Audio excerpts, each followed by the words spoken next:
Hello, my dear students. How are you all? I hope that you are happy, healthy, and fantastic. You are welcome to Symbolic Education. Symbolic Education में आपका स्वागत है. Dear students, आज की इस class में हम आपके 10th क्लास के इंग्लिश की बुक फर्स्ट फ्लाइट के चैप्टर नंबर 8 को स्टडी करने जा रहे हैं, जिसका नाम है द सरमन एट बनारस, यानी कि बनारस में दिया गया एक धर्मोपदेश. धर्मोपदेश का मतलब यह है कि जो कि महात्मा बुद्ध के द्वारा दिए गए जितने भी सारे उपदेश हैं उन सभी को धर्मोपदेश कहा जाता है, क्योंकि महात्मा बुद्ध के द्वारा चला गया जो एक धर्म था उसको हम धम्म के नाम से भी जानते हैं. तो बनारस में जो ये धर्मोपदेश यानी कि धर्मोपदेश जो दिया गया था महात्मा बुद्ध के द्वारा, यह उनके जीवन काल का सबसे पहला उपदेश माना जाता है और ये अभी तक सुरक्षित रखा गया है और इस चैप्टर में इसी उपदेश के बारे में पूरी बात बताई गई है. तो आइए शुरू करते हैं और देखते हैं कि इस चैप्टर में इस धर्म के बारे में, इस धर्मोपदेश के बारे में और क्या क्या बातें आपके सामने बताई गई है. तो इस चैप्टर को शुरू करने से पहले हमेशा की तरह आपके सामने एक पॉइंट है बिफोर यू रीड, यानी कि आपके इस चैप्टर को शुरू करने से पहले. तो इसमें आपके सामने एक एक्टिविटीज़ दी गई है जो कि आपको बड़े ही ध्यान से समझनी है. तो इसमें सबसे पहले आपके सामने लिखा है कि यूज अ डिक्शनरी. आप एक शब्दकोश का प्रयोग करें, यानी कि एक डिक्शनरी का प्रयोग करें, या फिर ask for your teachers help, या फिर आप अपने अध्यापक की सहायता लीजिए. As you discuss the following questions in group, और जो कि निम्नलिखित जो ये 2 क्वेश्चंस आपके सामने दिए गए हैं आप इनको डिस्कस करें अपने समूह में, आप इनके बारे में विचार विमर्श करें. तो जो पहला क्वेश्चन है वो है कि व्हाट इज अ सरमन, यानी कि एक धर्मोपदेश क्या होता है, यानी कि एक उपदेश क्या होता है. Is it different from A lecture और टॉक, क्या यह किसी लेक्चर या फिर किसी बातचीत से थोड़ा अलग होता है. Can this word also be use in a negative way, और जो क्या इस शब्द का प्रयोग यानी कि जो ये उपदेश जो ये यानी कि जो सरमन आप जो ये पढ़ रहे हैं, क्या इसका प्रयोग किसी नकारात्मक तरीके से भी किया जा सकता है या फिर किसी चुटकुले के रूप में भी किया जा सकता है. As in my mother sermon about getting my work done on time, जैसे कि मेरी मदर के हमेशा ये उपदेश होते हैं कि मैं अपना गृह कार्य यानी कि होमवर्क को समय से पूरा कर लूँ. तो क्या ऐसे उपदेशों को हम किसी नेगेटिव वे यानी कि एक नकारात्मक तरीके से या फिर किसी चुटकुले के रूप में प्रयोग कर सकते हैं. आपके सामने दूसरा क्वेश्चन ये है कि find out the meanings of the words and phrases given the box, यानी कि यहाँ पर आपके सामने कुछ वर्ड्स दिए गए हैं या फिर कुछ वाक्य के कुछ अंश दिए गए हैं. आप उनका जो अर्थ है आप अपने टीचर्स की सहायता से या फिर किसी डिक्शनरी की सहायता से आप निकाल सकते हैं. जैसे कि जो पहला वर्ड आपके सामने लिखा हुआ है एलिप्टिक विद, यानी कि किसी भी चीज़ से पीड़ित होना, यानी कि किसी भी चीज़ से व्यक्ति का दुखी होना या फिर उसको सताया जाना. बी कंपोस्ट, यानी कि एक प्रकार से एक ऐसी कंडीशन, एक ऐसी स्थिति जब आप पूरी तरीके से शांत होते हैं, अपनी सारी भावनाओं को, अपने सारे दुख को दबाते हुए.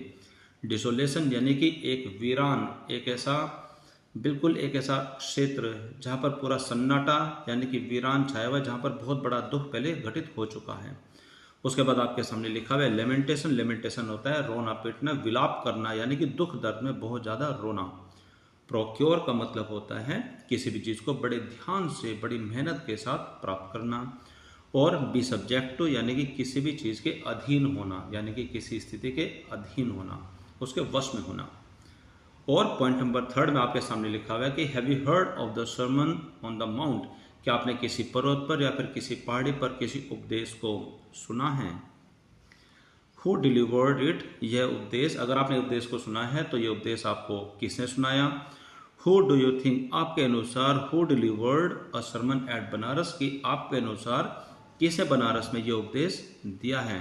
तो आइए इस सारे चैप्टर के बारे में ये सब बातें पता करें कि बनारस में जो उपदेश दिया गया यानी कि धर्मोपदेश दिया गया है उसके बारे में और क्या क्या बातें बताई गई है. जैसे कि आप इस चैप्टर की शुरुआत में पहले से ही डिस्कस कर चुके हैं कि जो ये बनारस में दिया गया जो सरमन है यानी कि जो धर्मोपदेश है, यानी कि धर्म के द्वारा जो ये उपदेश दिया गया है, जिसमें महात्मा बुद्ध का रोल सबसे बड़ा है, जो कि अपने जीवन काल में सबसे पहला उपदेश उन्होंने बनारस में दिया गया, तो उसी के बारे में पूरा चैप्टर लिखा हुआ है. तो आइए शुरू करते हैं. तो इस चैप्टर के शुरुआत में लिखा हुआ है कि गौतम बुद्ध, यानी कि गौतम बुद्ध जिसको हम महात्मा बुद्ध के नाम से भी जानते हैं, जिनका जीवन काल 563 बीसी और 483 बीसी के बीच में रहा है. लगभग वे 80 वर्ष के होकर के इस दुनिया से चले गए, जिन्होंने 80 वर्ष की आयु में पूरी दुनिया को प्रकाशित करने की बहुत कोशिश की और हमें जीवन के अलग अलग पहलू से अवगत कराया.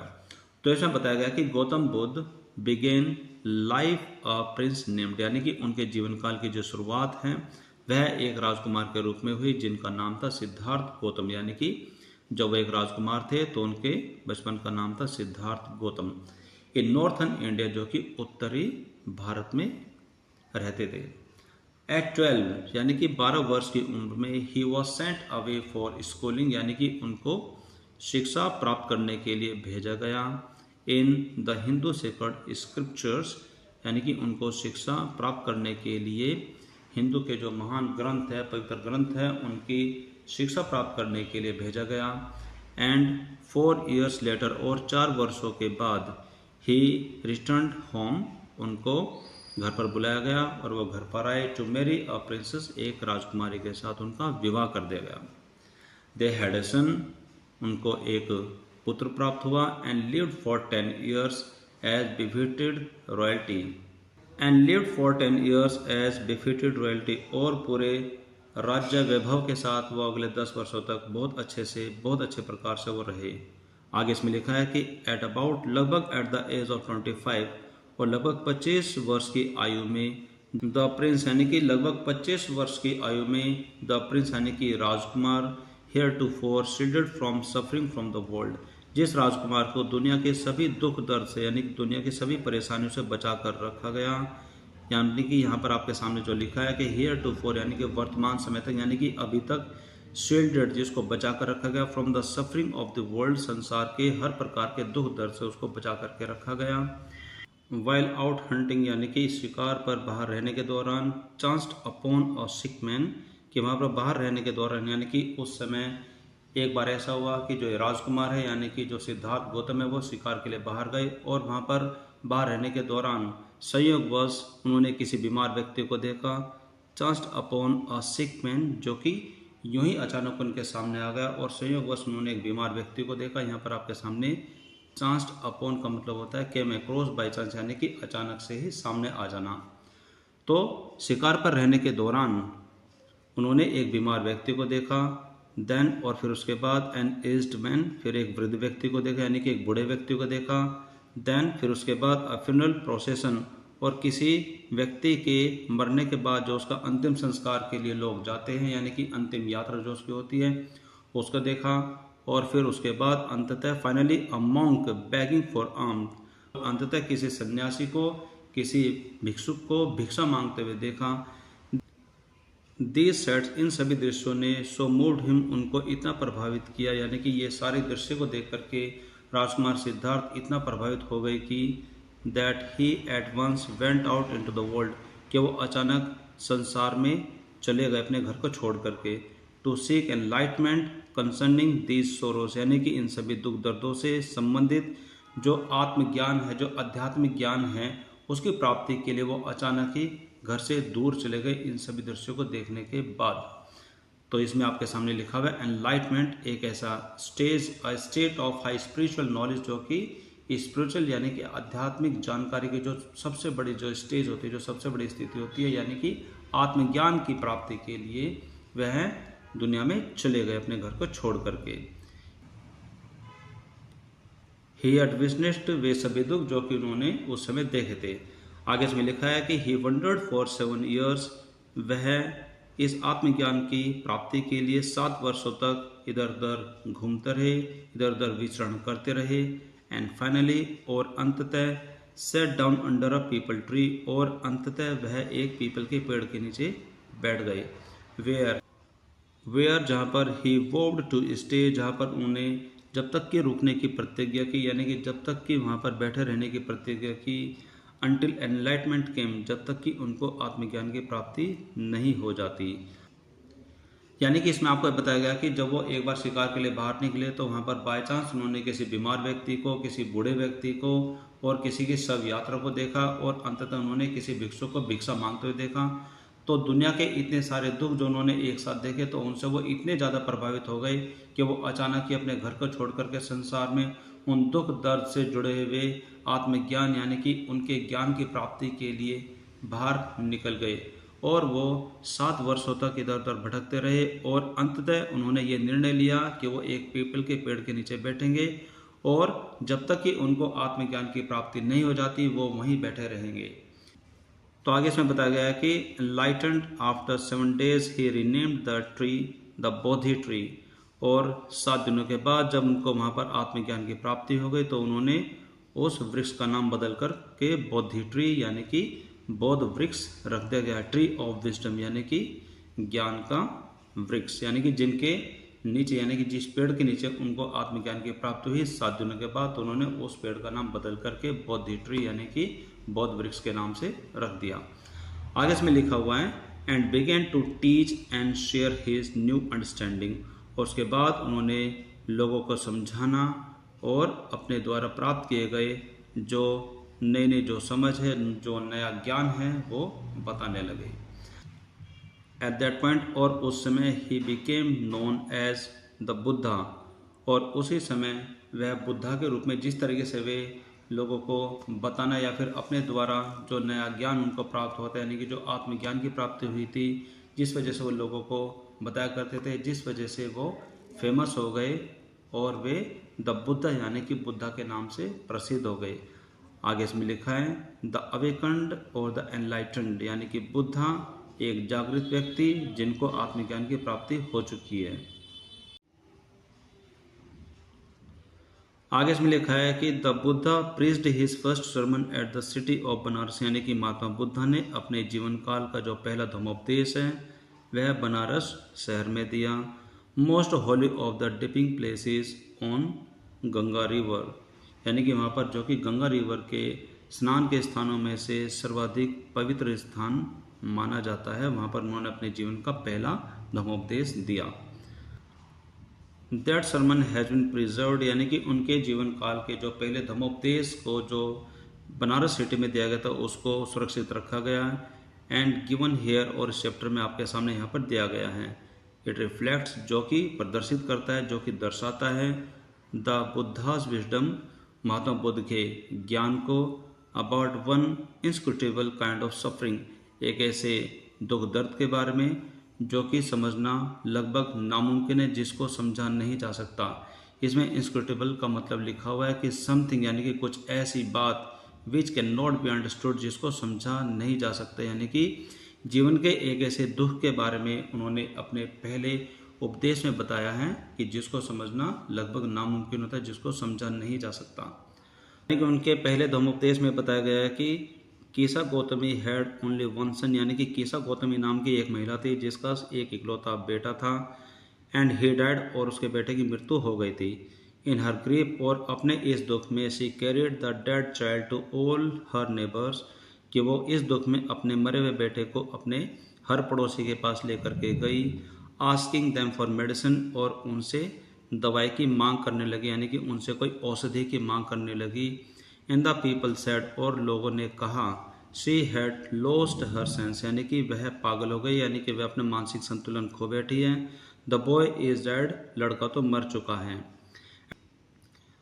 एट लेंथ, और थोड़ी आगे जाने पर कीसा Gautami met a man, कीसा Gautami एक व्यक्ति से मिली, हु रिप्लाइड हर, जिसने उसको जवाब दिया, टू हर रिक्वेस्ट, उसकी प्रार्थना पर, यानी कि उसके पूछने पर।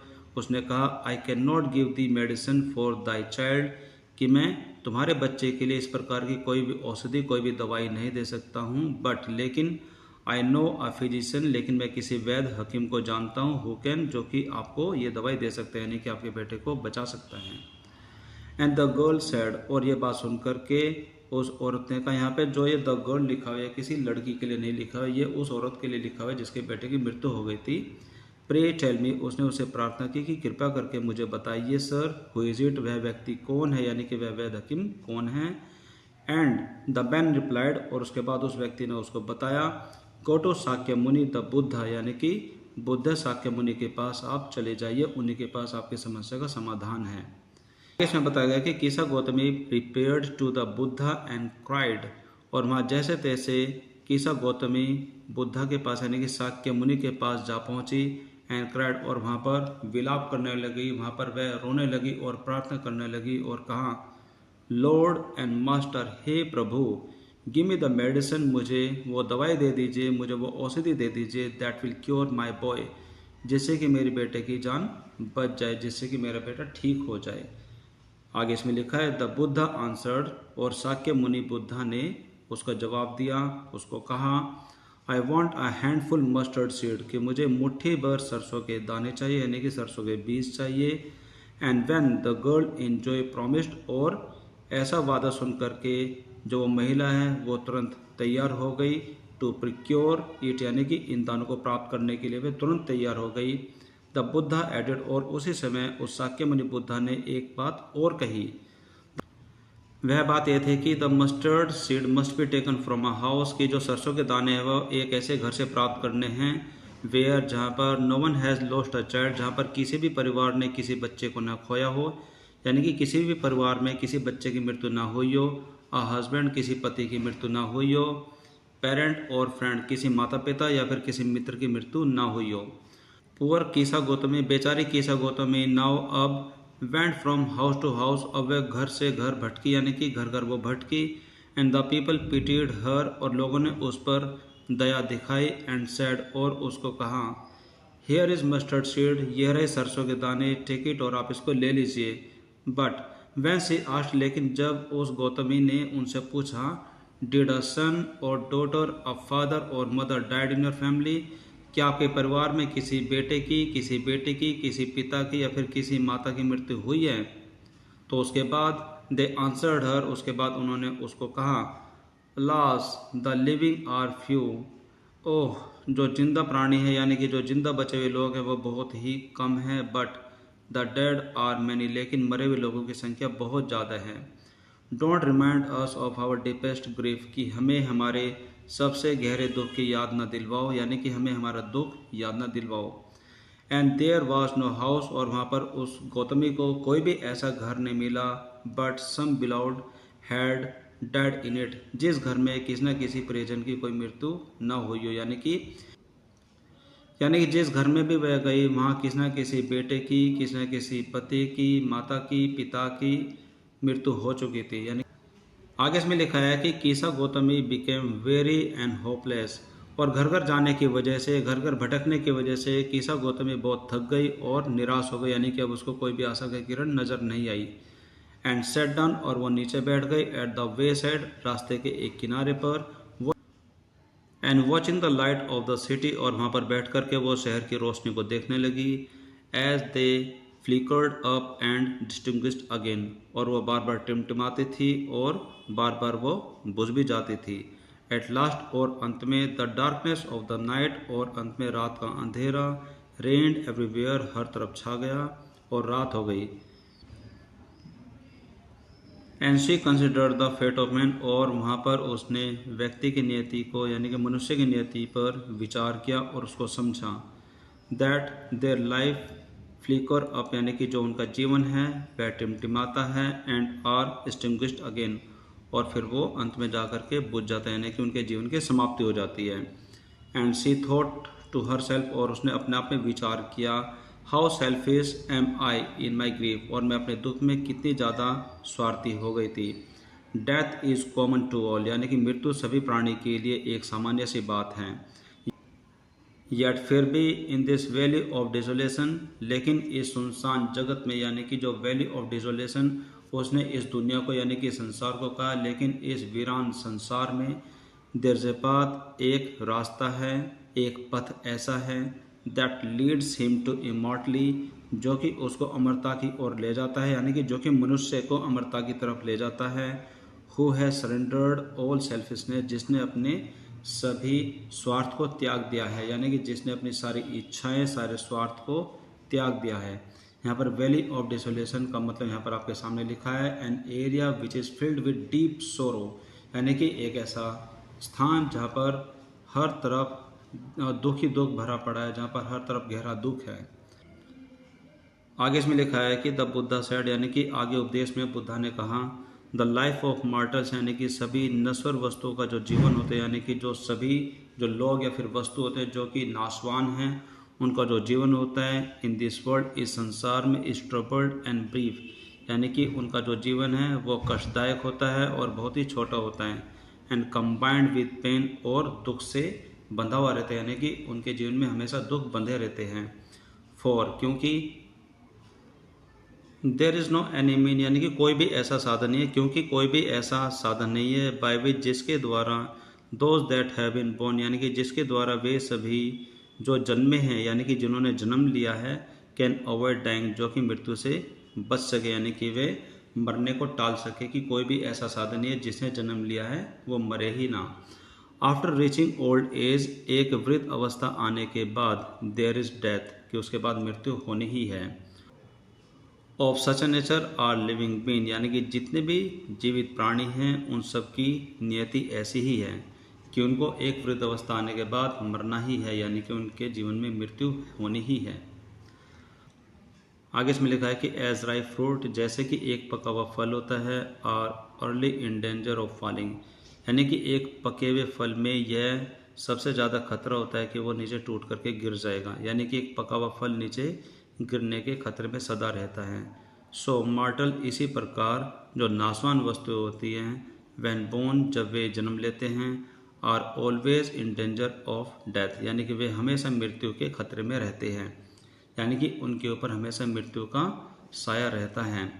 As all earthen vessel made by the potter यानी कि वे सभी मिट्टी के बर्तन जो कि कुम्हार के द्वारा बनाए जाते हैं एंड इन बीइंग ब्रोकन और उनका जो अंत है वह टूटने पर होता है, यानी कि उनकी भी मृत्यु निश्चित है।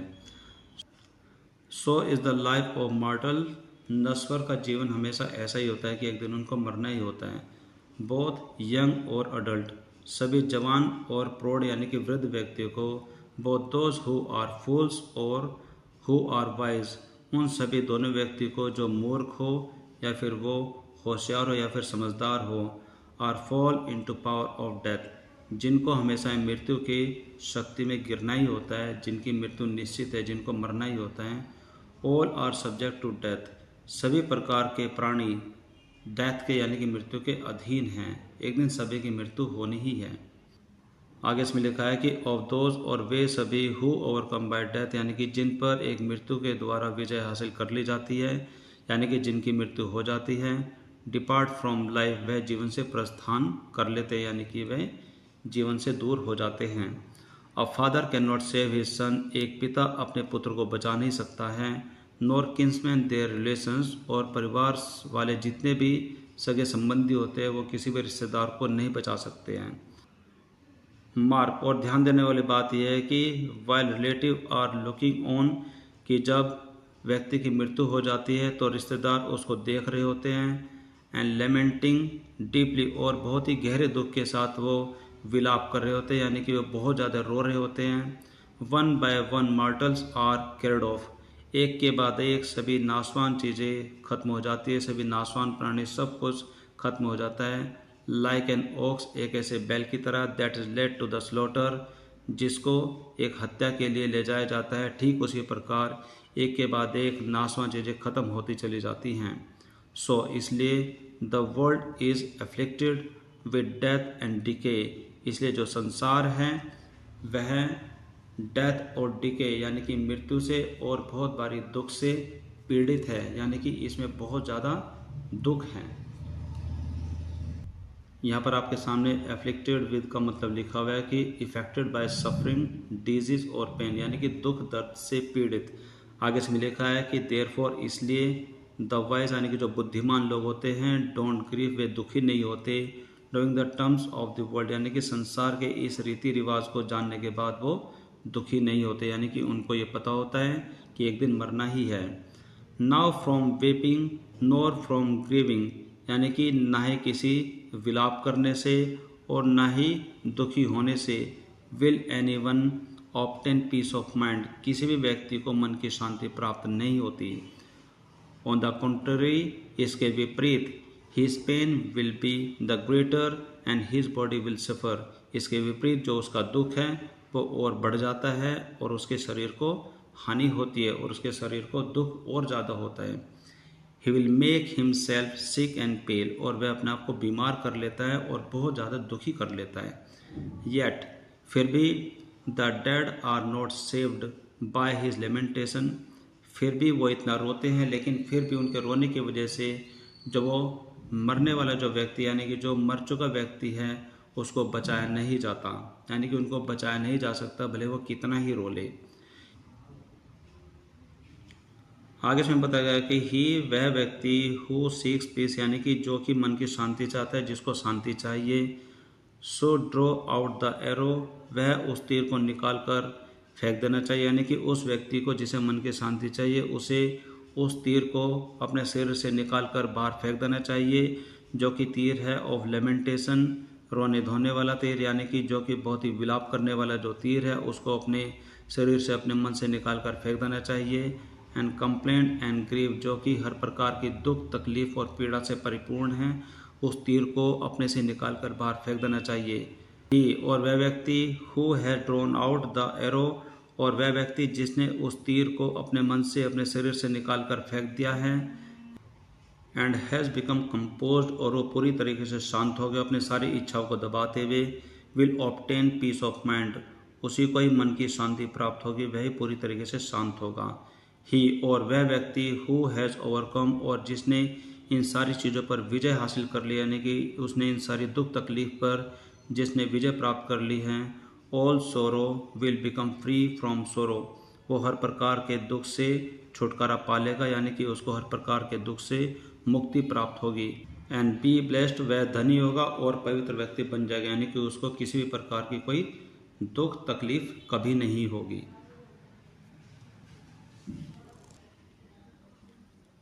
वेल माय डियर स्टूडेंट्स, आज की क्लास में आपने देखा कि हमने आपके 10th क्लास की इंग्लिश की बुक फर्स्ट फ्लैट के चैप्टर नंबर 8 को स्टडी किया, जिसका नाम है द सरमन एट बनारस, यानी कि सचमुच यह ऐसा उपदेश है जो कि आपके जीवन के एक सत्य को आपके सामने रखता है, जो कि महात्मा बुद्ध के जीवन काल का सबसे पहला उपदेश है, जो कि उन्होंने बनारस में दिया था और गंगा नदी के किनारे पर दिया था, जो कि स्नान करने की एक पवित्र जगह में से एक है। आई होप कि आपको ये चैप्टर बहुत पसंद आया होगा और आपने एक एक सेंटेंस को समझने की कोशिश की होगी और उसकी हिंदी को भी जानने की कोशिश की होगी। आई होप कि आपने ये सारे टॉपिक को समझते पढ़ते अपनी इंग्लिश को भी इम्प्रूव करने की कोशिश की होगी। तो आज की क्लास में सिर्फ इतना है। This is all for now for today's class. अब हम मिलेंगे हमारी अगली क्लास में with a new topic with a new chapter. Till then take care, bye bye, have a nice day.